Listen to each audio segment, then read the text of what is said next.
দেখুন বন্ধুরা, বোনের বাড়িতে এসেছি।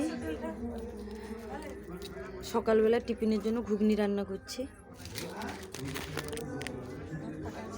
পাঁচফোড়ন দিয়ে দিলাম, তেজপাতা,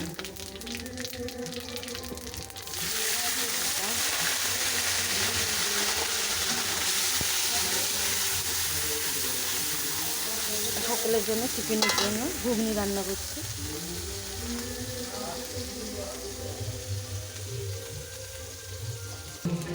মশলা কষে নিচ্ছি।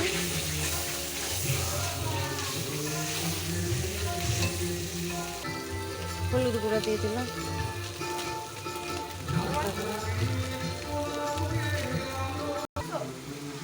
মটর আলু একসঙ্গে সব দিয়ে কষাচ্ছি। কষিয়ে নিয়েছি, এবার জল দিয়ে দিব। দেখুন বন্ধুরা, মিনিমাম 50 জনের মতন ঘুগনি বানাচ্ছি। জল দিয়ে দিয়েছি।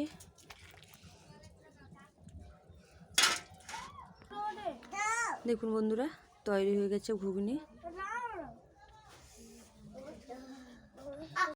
দেখুন খেতে বসে গেছে, ঘুগনি হয়ে চলে এসছে ও।